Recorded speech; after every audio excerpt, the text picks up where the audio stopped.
Good evening to everybody far and near.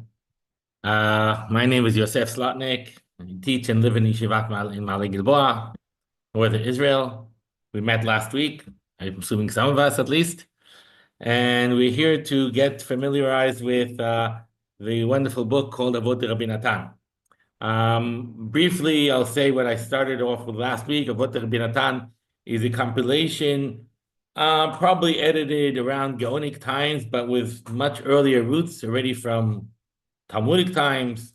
A lot of material, Tanaic material, a lot of Talmudic material, and some additions later on. And it's pretty much the closest thing we would have to a Talmud on Masechet Avot, ethics of our father. When I mean Talmud, so sometimes it'll be explanatory, sometimes it will bring proofs, sometimes it will go on a tangent. Last week we saw one very long example, which I claimed, hopefully that you guys were convinced by it, that Avot de-Rabbi Natan was pretty much dealing with the very first sentence of the Mishnah in Avot, Moshe kibel Torah misinai, u'mesara liYoshua, the distinction between receiving the Torah and transmitting the Torah. Why is Moshe excluded? And we saw different interpretations that Avot de-Rabbi Natan offered. These four meetings that we have about Avot de-Rabbi Natan, I'm really just cherry picking because we're not going to continuously read the book from cover to cover. Perhaps we should at some point, but I'm just cherry picking examples that I find fascinating, and hopefully you will too. So I am switching way ahead in the book to a much more distinct chapter, and this chapter will deal with the Mishnah, which I'll present in front of you now. I wrote a source was sent to you in the email, and I also put it in the chat box here. So the Mishnah we're going to be discussing is the Mishnah in the fourth chapter of Masechet Avot, Mishnah 17. The Mishnah starts off by saying, let me just read the Mishnah. Rabbi Shimon Omer, Shelosha Ketarim hem, Keter Torah, Keter Kehuna, Vecheter Malchut, Vecheter Shem Tov Ole al Gabehem. Rabbi Shimon says there are three crowns: the crown of Torah, the crown of priesthood, the crown of kingship. But, however, the crown of good name surpasses them all. If you note here, like last time, we always have trouble with this letter Vav. This letter Vav could either be and, or it could be but, or rather, or however, depending on the context here. But our Mishnah, again, Rabbi Shimon says there are three crowns. What is the imagery of crown here? Interesting. But clearly three areas of importance: Torah, Kahuna, and Malchut, crown of priesthood, crown of kingship, and crown of Torah. Presumably, the people who are the heads and the pinnacles of the administration, for lack of a better name, are those bearing the crown. With the crown of kingship, it's quite clear. The person who is crowned king, he has the crown. The king has a crown. The act of making someone a king in English language is called crowning for that very reason. It is placing the crown on his head. In the Tanakh, it doesn't actually work that way. Does David HaMelech have a crown? In any case, at the point that someone in the world of the Tanakh is being chosen, he's being anointed. Oil is poured over his head. We see it in the Torah when Moshe Rabbeinu chooses the Kahuna, the priesthood, he anoints Aaron and all his sons. We see when Shaul chooses King Shaul to be the king, or chooses David to be the king, they anoint him. When Natan chooses Shlomo to be the king, again, anointing is the way of choosing. That's why when we have in the end of days, who will come to us? The Mashiach, the one who is anointed. Mashiach is from the word Meshicha, to anoint. In biblical terms, we don't have crowns. But before that, we have Malki Tzedek, who was Kohen and Melech. That is true. However, that doesn't mean what he has on his head. I'm just talking about the imagery of how do you identify the one that has been chosen? The Mishnah here is referring to, I guess, Roman times where you actually have a crown. And Rabbi Shimon is relating to that. And Rabbi Shimon says, in the three realms, and you're correct in pointing out that they're not necessarily contradictory. Malki Tzedek can be a Kohen and a Melech, Malki Tzedek, and he's a Kohen the El Elyon. If you want, the Chashmonaim also did not feel a distinction between the two. And in the house of Matityahu, some of his sons later on become both the high priests and the kings. The Ramban on the Torah rebukes them for that, but however, the realms are identifiable. There's Torah, Kehuna, and Malchut. In Malchut, it's clearly that we have a Keter. In Kehuna, we have the Kohen Gadol has a tzitz. He has a kind of headband, but it's not exactly a crown in the sense of kingship. And definitely, what is Keter Torah? So this Mishnah very much received a lot of attention. Like if you go to many shuls, ready from the Middle Ages till the modern day, you will have a imagery of a Keter Torah. The Torah will have a crown on it. Even the Sefer Torah that we take out of the shul, out of the Aron Kodesh, will often have a crown on it. The imagery of having a Keter Torah stems from this Mishnah. And also in a lot of shul art, not Jewish art so much, but shul art. On the Aron Kodesh, you'll have imageries of crowns. And in fact, some of the shuls will have crowns on top of crowns, which we'll get to in a second. But my point is, the Mishnah is using the imagery of crowns to tell us that there are three, in modern American terms, there are three arms of the municipality. So you have the priesthood, the kingship, religious leadership, and secular leadership in a sense, and you have the Torah leadership, and the three arms are kind of parallel to each other. The Mishnah continues to tell us that there is something that is above the three. The thing that is above the three is Keter Shem Tov. The crown of a good name surpasses them all. And in fact, the Mishnah is pushing us in the direction of saying, you know what, if you're really going to aim for one crown, aim for the Shem Tov, because that is indeed the best crown. So that is the Mishnah. The Mishnah requires a lot of conversation and discussion and depth, which I will not go into because we're learning about the Rabbi Natan. I'll just want to finish the conversation with the Mishnah with a question. Rabbi Shimon Omer, Shlosha Ktarim hem. Rabbi Shimon said there are three crowns. Keter Torah, Keter Kuna, Keter Malchut. The Keter Shem Tov ole al gabehem. So in fact, there aren't three crowns, there are four crowns. Why tell me three crowns?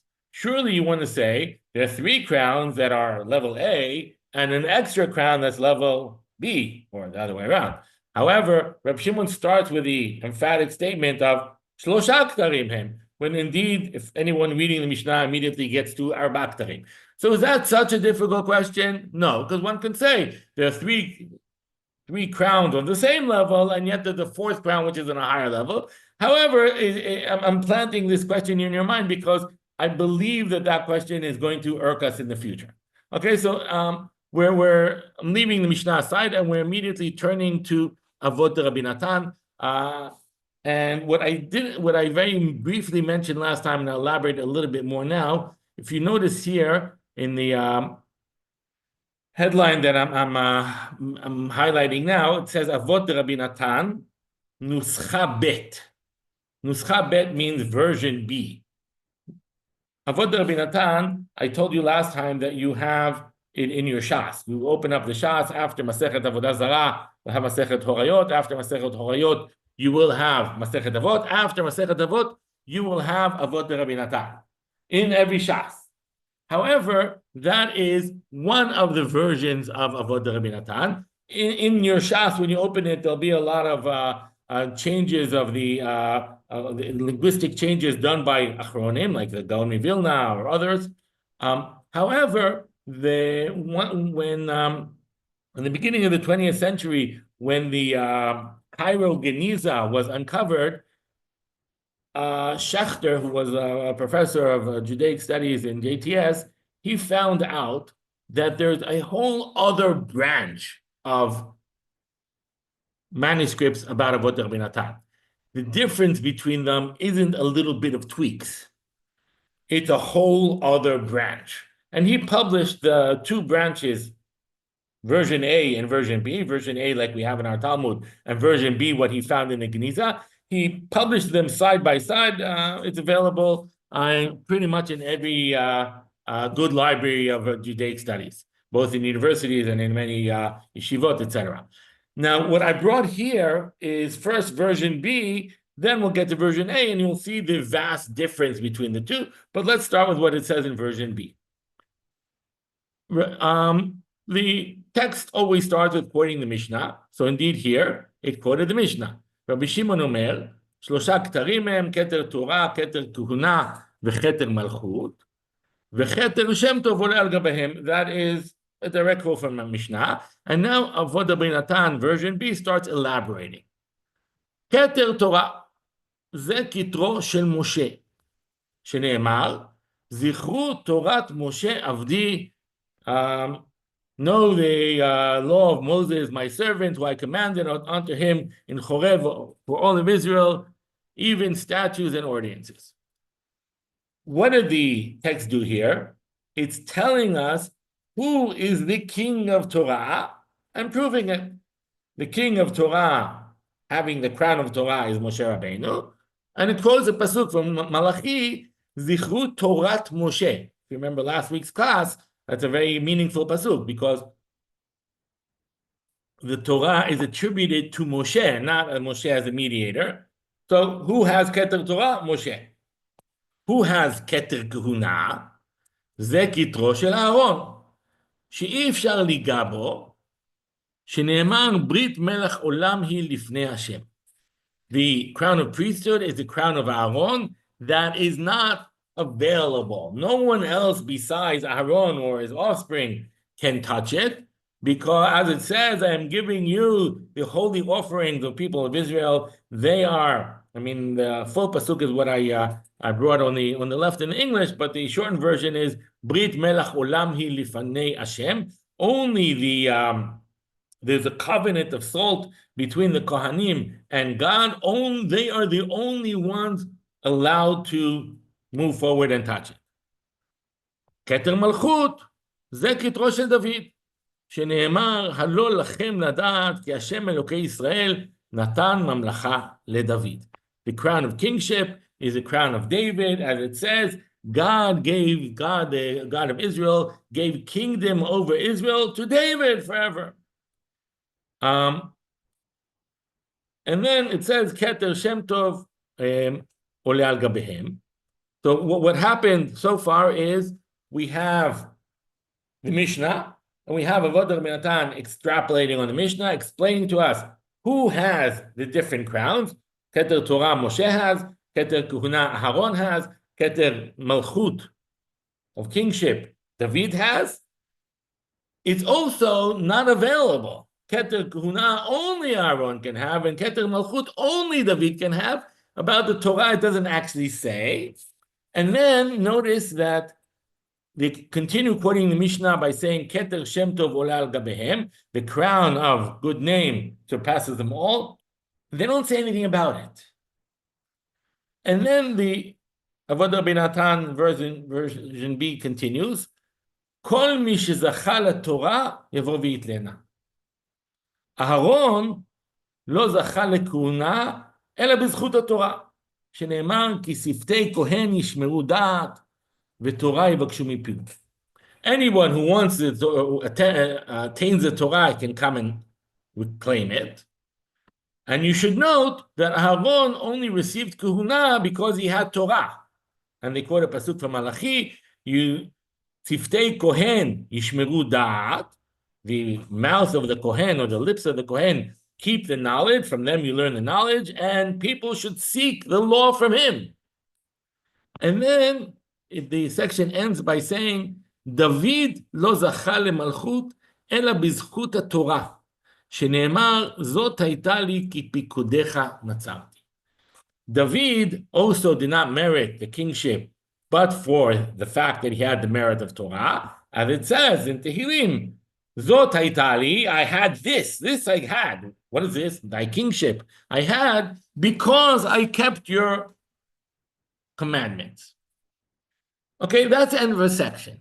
Now, if I explain what the section did, if read the Mishnah, as I told you, it's a type of commentary on the Mishnah, kind of asking who got it, and then asking Menaha Nimili, how do you know that they got it? That's section A. And section B, it's asking which of the three is better. Basically coming to the conclusion that the best crown is the Keter Torah. Now, how do I know that the Avot de-Rabbi Natan, version B, thinks it's the best crown? Because it tells me that the only way to get to Keter Kahuna, to reach the crown of priesthood, is through Keter Torah. The only way to reach the crown of kingship is through Keter Torah. So that means the Keter Torah is much more fundamental than the other crowns. It's fundamental because it's a gateway to achieving other things. David HaMelech cannot achieve being a king unless he first has a foundation of Torah. Aaron cannot achieve being a high priest unless he learned Torah. End of conversation. Now, what's troubling about this conversation is, after reading this, you're going to ask me, which is the best crown? And I will say, Keter Torah. It's the foundation of everything else. Our Mishnah, though, asked the question, which is the best Keter? And the Mishnah answered, the Keter of good name, the crown of good name, Keter Shem Tov.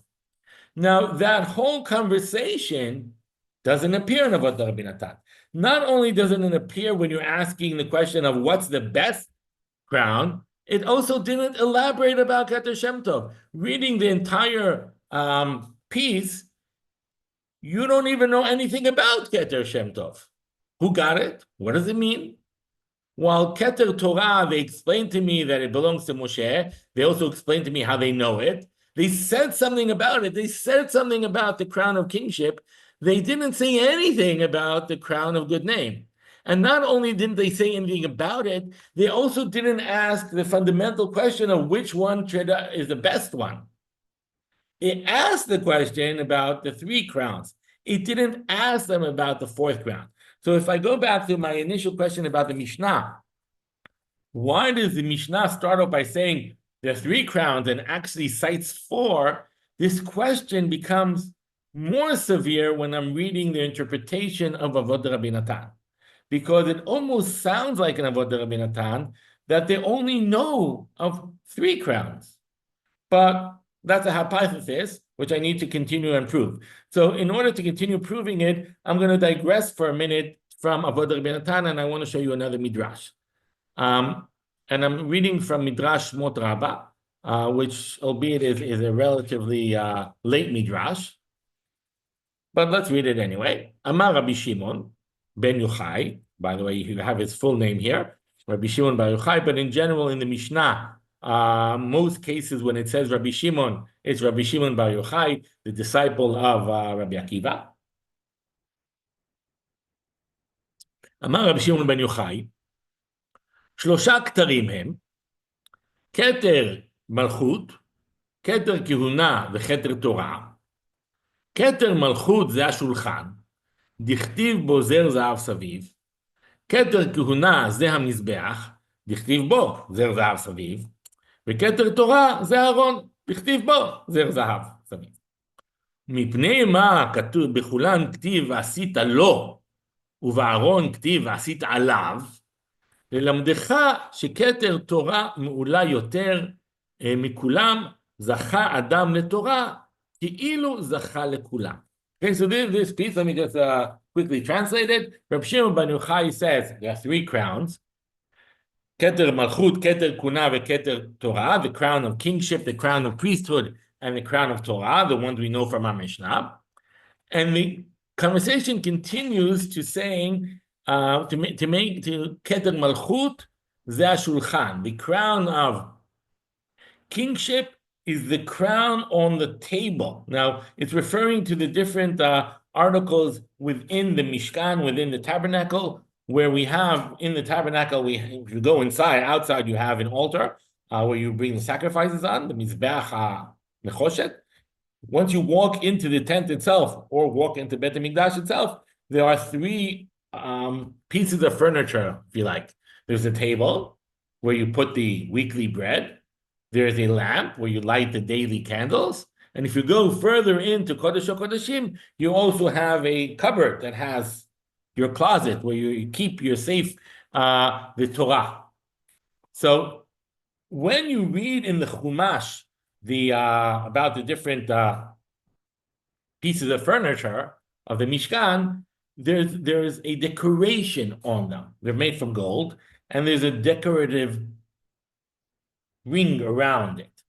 It's called a zer, or a crown.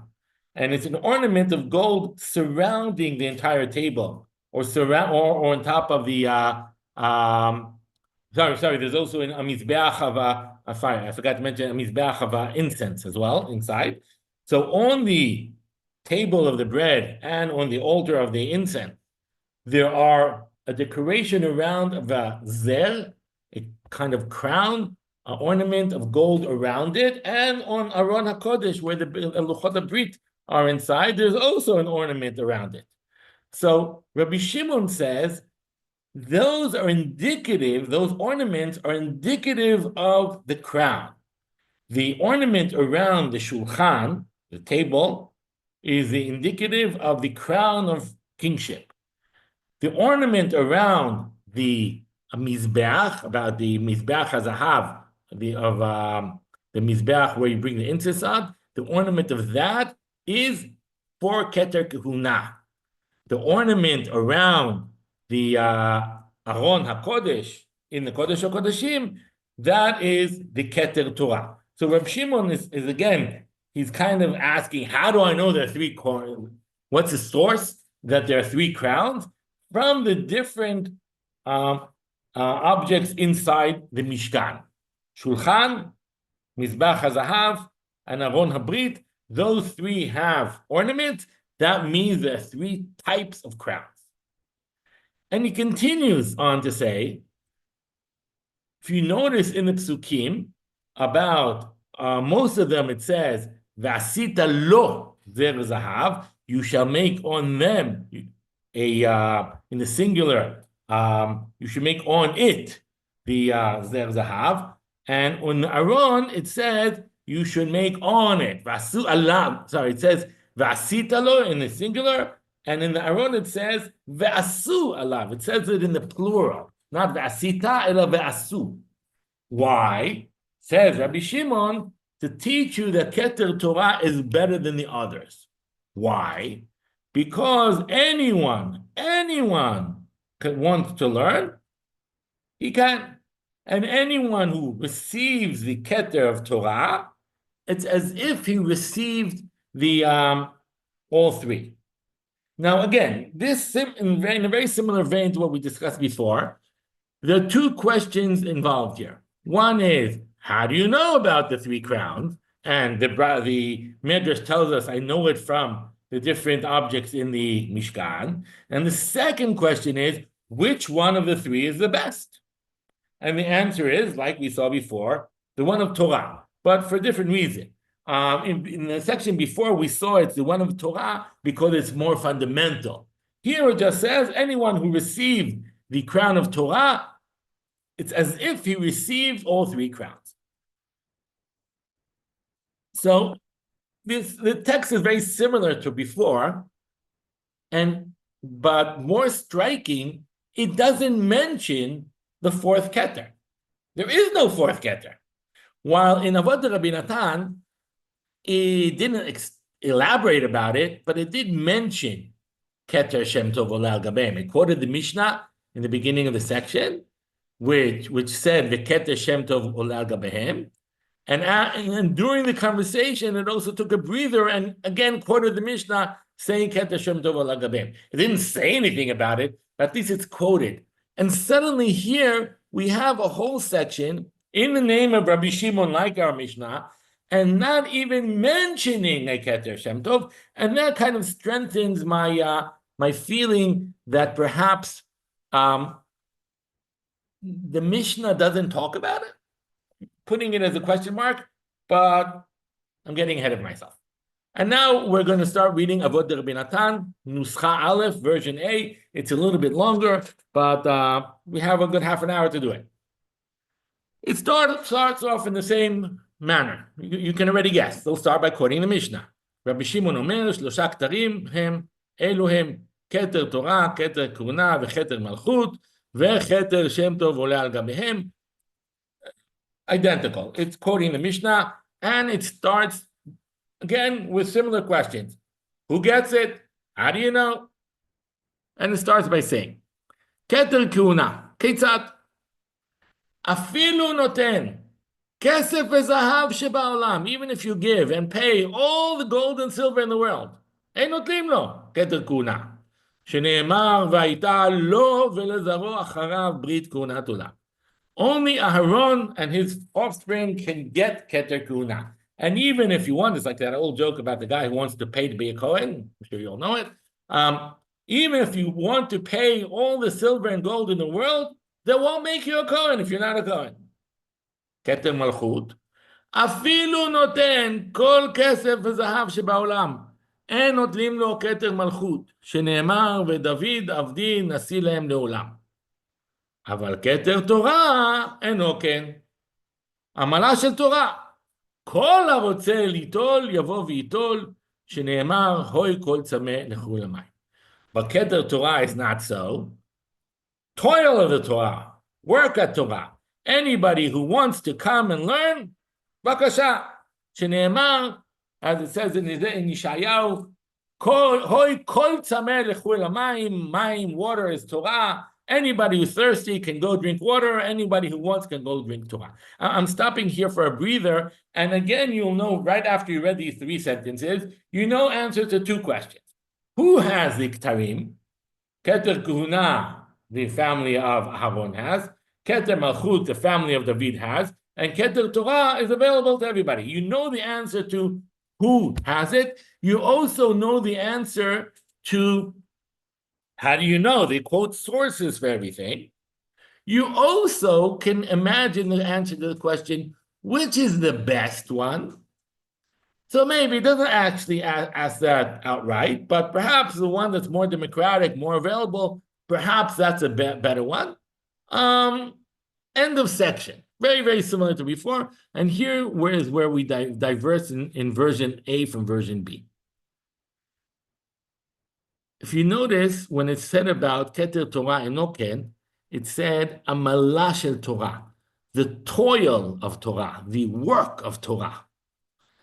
And it kind of goes on a tangent on this point. Have amel b'Torah ve'al titasek b'divrei batala. You should spend your time toiling, working in the world of Torah. Don't waste your time on idleness. Okay. Why did it go on this tangent? Presumably because of these three words. Amala shel Torah, kol harotze litol yavo v'yitol. The toil of Torah is available to everybody, and since it's available to everybody, Avot de-Rabbi Natan is telling you, you best take the opportunity with both hands and do it. Don't deal with idleness, rather work in Torah. And it brings us a story. מעשה ברבי שמעון בן יוחאי, שהיה מבקר את החולים. ומצא אדם אחד שטפוח ומוטל בחולי מעיים, ואומר גידופים לפני הקדוש ברוך הוא. The text continues, tells us a story about Rabbi Shimon ben Yochai.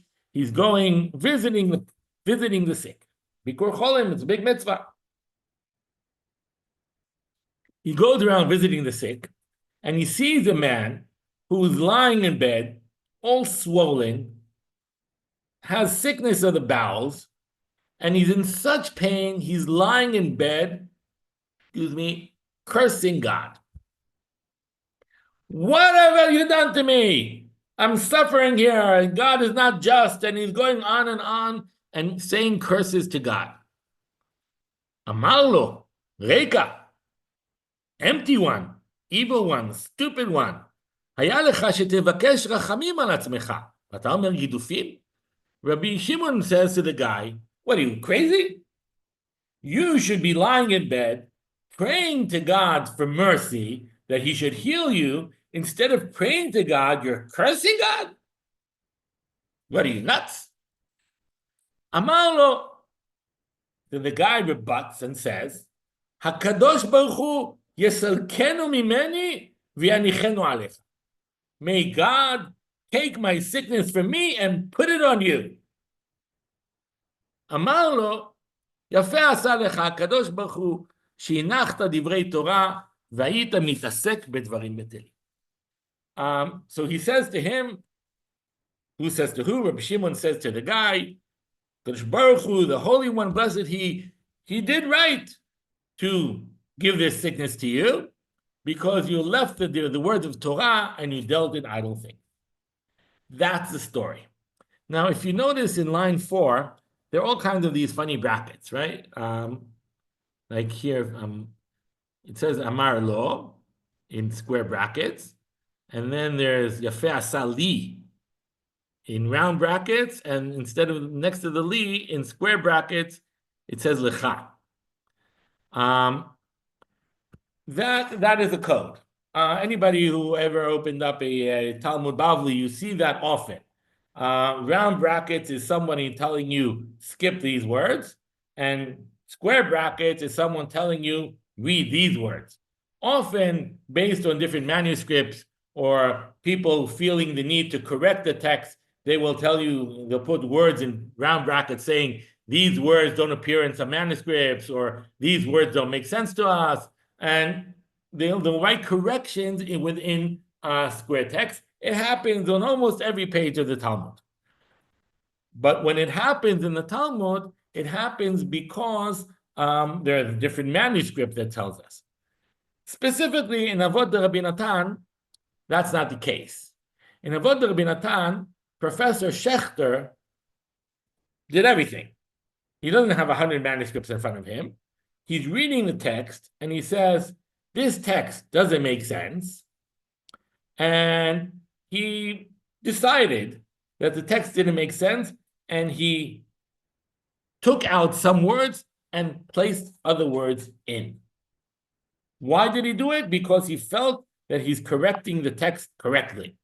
Modern scholarship would never do that.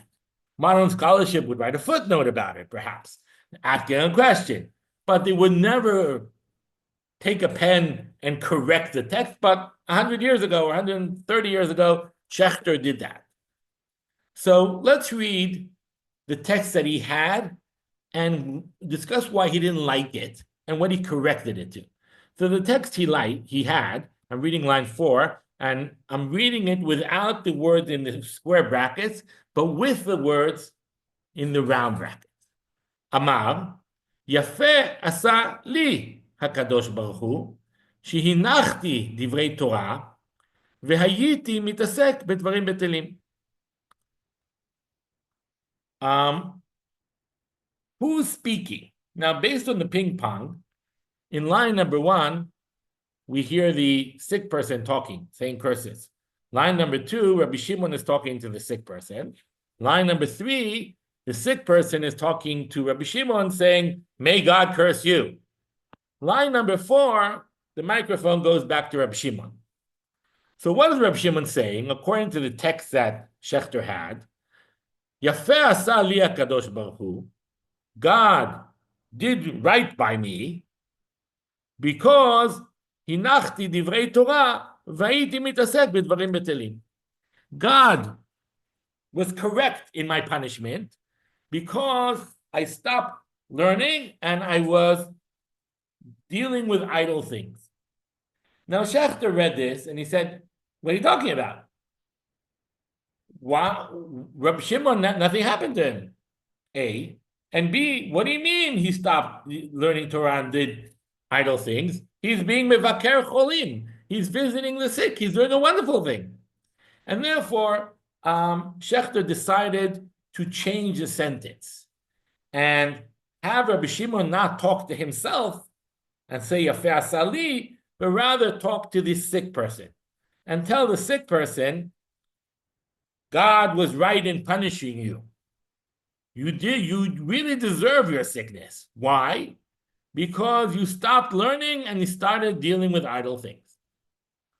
And he did this by adding words. He added the word Amar lo, that means Rabbi Shimon is speaking to the sick person, and he says, Yafeh asa lecha, God did correctly by you. Why? Shehi nachtan, no, he nachti. It's not that I left divrei Torah, but you left divrei Torah, and you were dealt with idle things. That's what Schechter suggested. I don't agree. Far be it from to argue with Schechter, but I don't agree for two reasons. First of all, you don't just change the text. But what's troubling is more. How does Rabbi Shimon know that this guy deserved his punishment? Rabbi Shimon met this guy now. He hears the guy visiting the sick. He sees the guy in pain and cursing, and he rebukes him and says, why aren't you praying? And then the guy turns to him and curses him. And then, as a defense to the curse, Rabbi Shimon says, you deserve this. Now, he doesn't say, you deserve this because you're evil, because you go around cursing the people visiting you. He says, you deserve the sickness because you're evil, because you didn't learn Torah. How does he know he didn't learn Torah? And if he knows somehow, because he knows he has prior knowledge of this person, and he knows that the person didn't learn Torah, then why say it now? He should have said, why are you cursing God? In line 2, you should have said, why are you cursing God? You should pray to God. And anyway, it's your fault. Why does he say it as a reaction to line 3?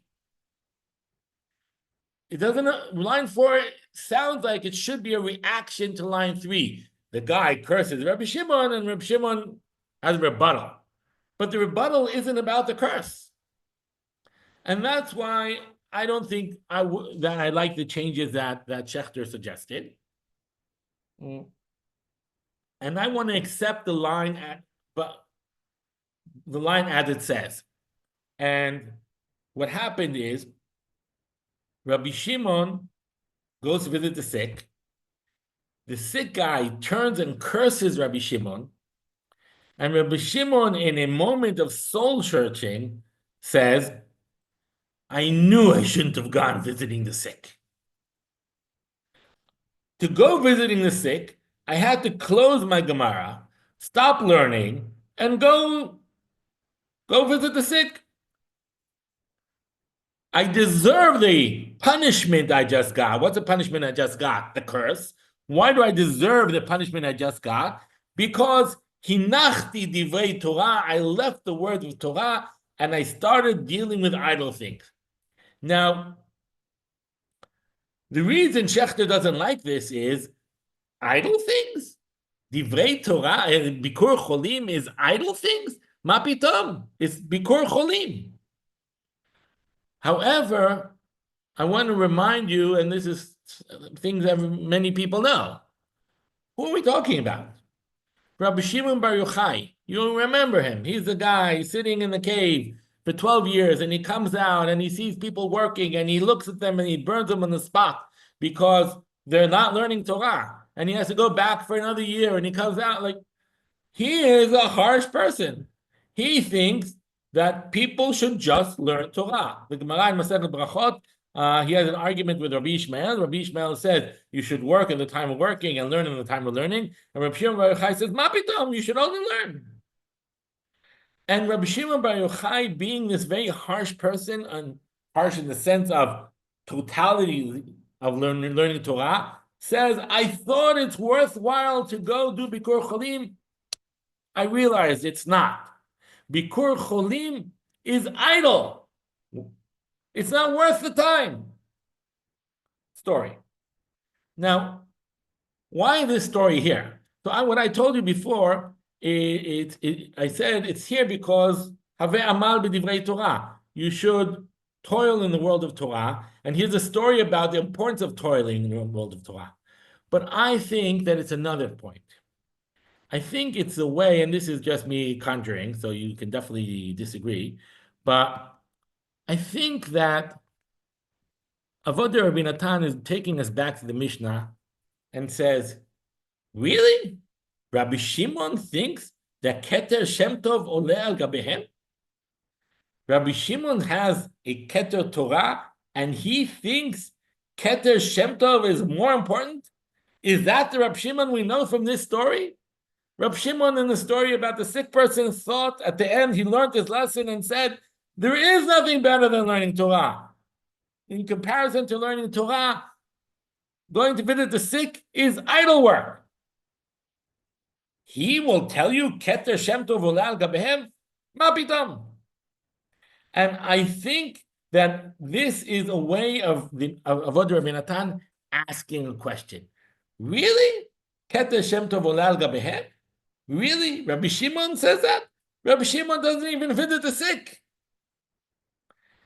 And then the piece continues, and we have to move a little bit faster, but it's a fascinating story, and I think it's quite well known as well.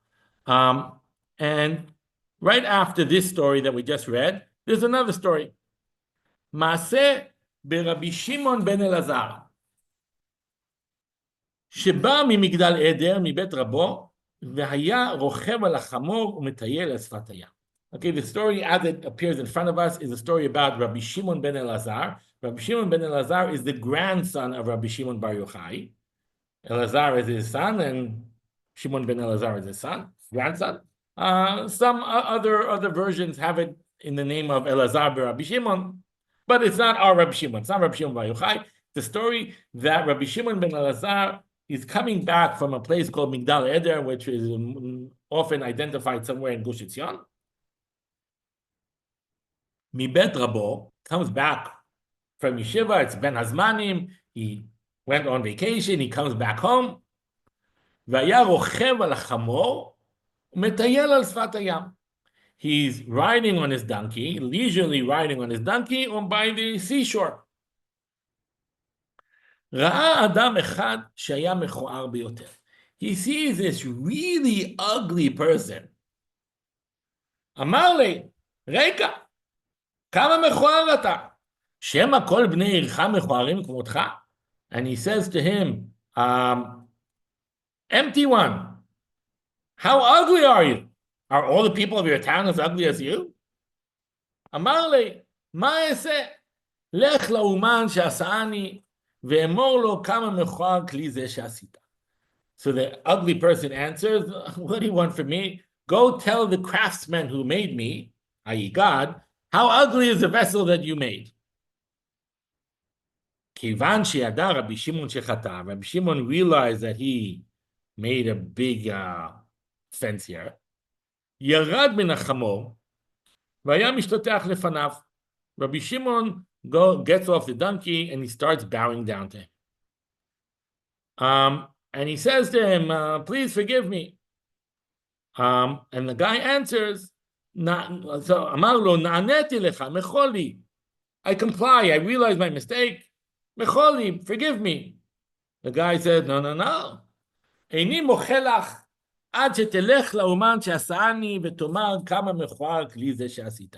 I will not forgive you till you go to the craftsman and say how ugly is the vessel that you made. רץ אחריו 3 מילים. So the guy continues walking, and Rabbi Shimon ben Elazar runs after him for 3 miles, 3 meals.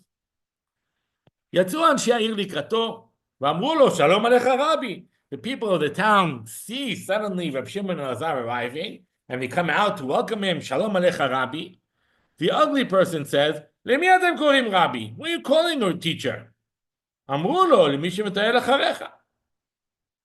אמר להם, אם זה רבי, אל ירבו כמותו בישראל. If he's a rabbi, I hope there won't be many rabbis like him. אמרו לו, חס ושלום. ומה עשה לך? What did he do to you that you are so offended by him? אמר להם, כך וכך עשה לי. He called me ugly, made fun of me. אמרו לו, אף על פי כן מחול לו. Even nevertheless, forgive him. אמר להם, הריני מוחל, בלבד שלא יהיה רגיל לעשות כן. I'll forgive. As long as he commits to not doing this too often. I'll just finish the story. אותו יום נכנס רבי שמעון לבית המדרש הגדול שלו ודרש, רבי שמעון הוא goes in, רבי שמעון אלעזר, and he says, לעולם יהיה אדם רך כקנה ולא יהיה קשה כארז.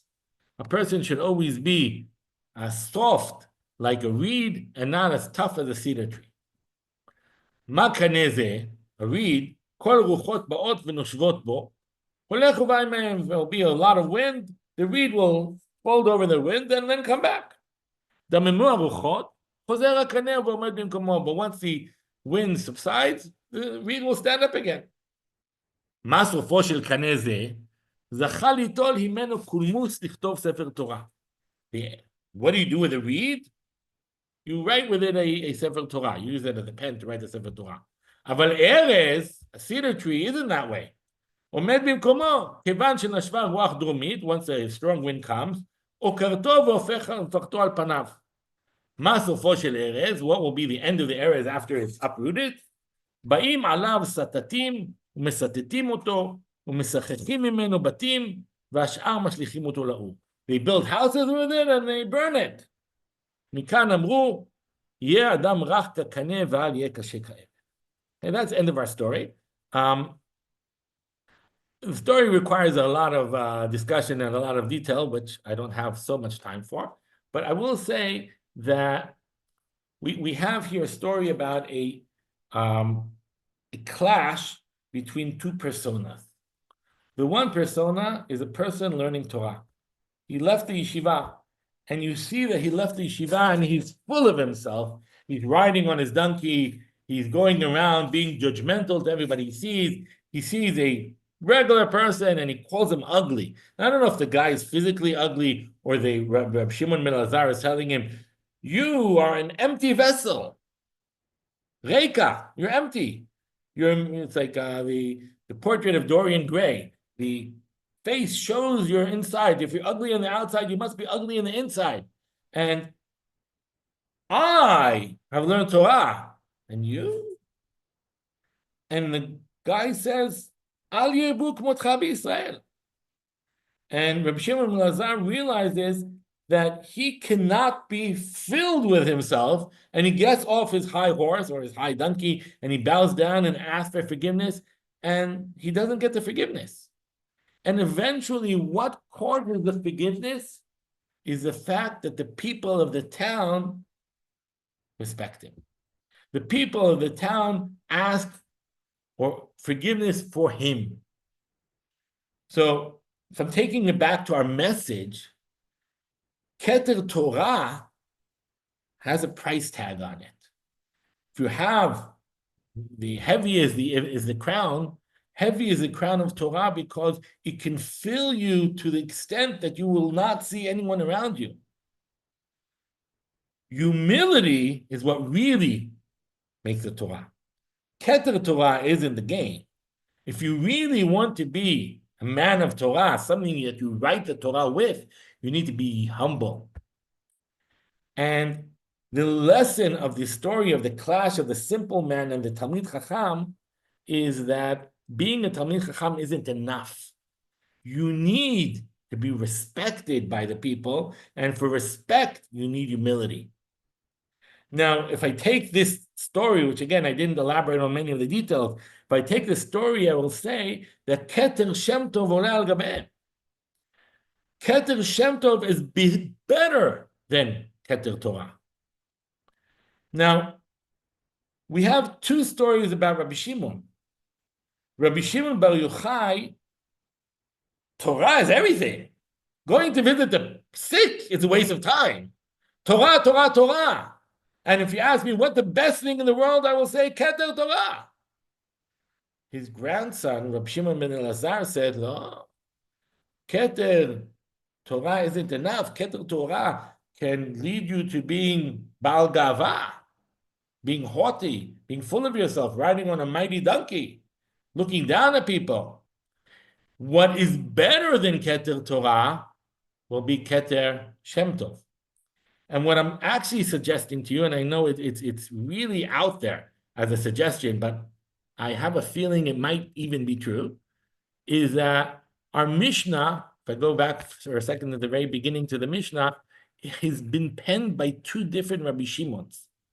Rabbi Shimon Bar Yochai says, Shlosha Ktarim, Keter Torah, Keter Kuna, Keter Malchut. And as we saw, Rabbi Shimon in different sources and in Avot Rabbi Natan itself asks, out of the three crowns, what's the best crown? And Rabbi Shimon will emphatically say, Keter Torah, either because it's more fundamental, or because it's more accessible, or because it says V'asu, or because everything else next to it is idle. Till another Rabbi Shimon comes and says, Rega, Keter Shem Tov ole al gabehem. There is yet a better Keter than all three put together. And that's Keter Shem Tov. But a different Rabbi Shimon is saying this. And I was extremely happy after I conjured this in my mind. I was extremely happy to find the last source I want to share with you before we turn to questions. And that is a Sifrei. Sifrei is a Midrash Halacha on Sefer Dvarim, Bamidbar and Dvarim. This Midrash as well speaks about נמצאת אומר שלושה כתרים הם, there are three crowns, כתר תורה, כתר כהונה וכתר מלכות, and it elaborates who got which keter, and I won't go into it for lack of time, but then it said at the very end, whoops,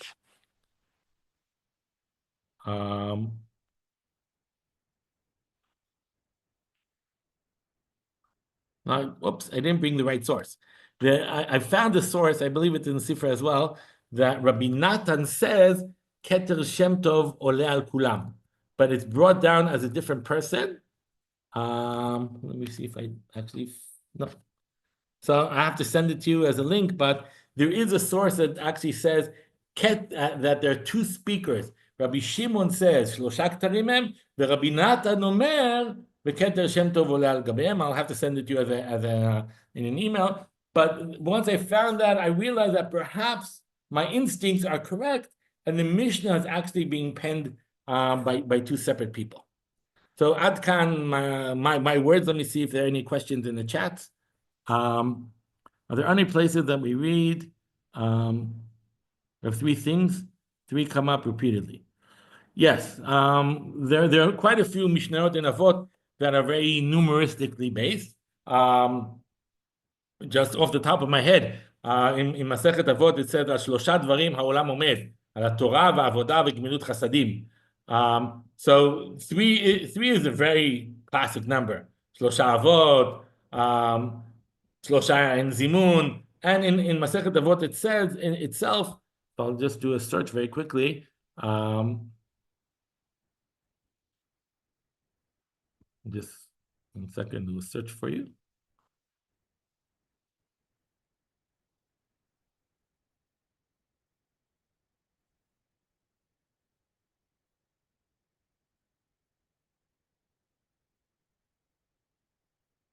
So, okay, so in Avot itself, there's 10 places. הם אמרו שלושה דברים, אנשי כנסת גדולה, שמעון הצדיק said, שלושה דברים העולם עומד, that's what I quoted a second ago, רב שמעון בן גמליאל said, שלושה דברים העולם עומד, הדין, האמת והשלום. There are 10 different places in Masechet Avot itself that these appears. In fact, relevant to this week's parasha, the Mishnah compares Avraham Avinu and Bilam and says the one who has three things is like Avraham Avinu, and the one who has the reverse of the three things is like Bilam. And the three things are Ayin Tova, Ruach Nemucha, and Nefesh Shfela. So often we have the three. I don't remember ever having, besides this Mishnah, something that is above the three. But that's Can I make a comment about your teaching? yes, It's by all means. First of all, thank you. This is fabulous. You're a wonderful teacher, and I love these texts. I'm thinking about in both of the Rabbi Shimon stories, grandfather, and grandson. There's a similar through line, which is judgmentalness and harshness towards the other. And I'm thinking about Keter Shem Tov is kav, if you have kav zechut towards the other. If you, for example, in the first story, if he had thought about what is this guy who's so sick, what's motivating him to curse? What's motivating his anger? Where's the hurt under the anger, right? And in the second one, if he thought about what's it like to live, with an ugly body or an ugly face, and at some level, it's the Keter Shem Tov of the looker, but it's also the Keter Shem Tov towards the person he's looking at, thinking about the goodness in the person that you may be judgmental towards. No, so I totally agree. And in the analogy that they bring of the reed and the cedar tree, it's not them themselves, but what they're used to afterwards. So again, it's taking on to the other. What are you going to, once you are this person, what can you now become? You can become something better once you recognize the other. Totally agree. Keter Temtov not defined. Right. So Keter Shem Tov is not really defined correct. It's not defined separately. It's people who have the other Ketarim need to use it better once they have a Keter Shem Tov. So they're not, the last story about the grandson, Rabbi Shimon, isn't telling us, therefore do not learn Torah, but rather if and in fact, the lesson has to return to the Bet Midrash in order to make the people within the Bet Midrash better people. So Keter Shem Tov isn't, unlike the other three Ketarim are independent of each other, Keter Shem Tov actually allows for the other Ketarim to be fully utilized. Also, doesn't Kesher Kahuna and Kesher Malchus require Kesher Torah?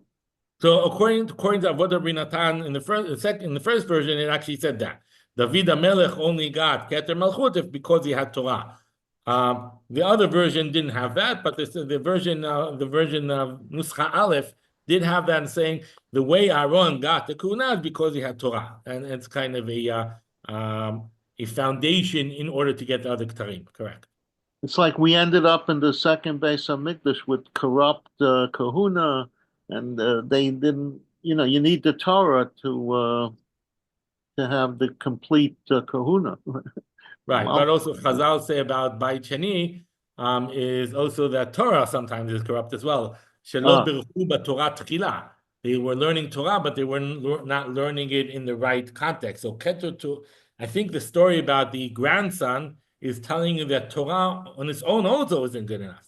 You need a combination in order to reach the fullness of the Torah. Torah on its own can also be Lo birchu b'Torah tchila, and you won't achieve the right aspirations. Right. So in a way, you need the Kesher Shem Tov to balance all three. Which is exactly what the Mishnah Avot is saying. According to the grandson is correcting the grandfather, saying Keter Torah on its own will not suffice. You need to add on Keter Shem Tov to it. Yes, correct. בדיוק. טוב, שיהיה לכולם לילה טוב. And בשורות טובות. Thank you.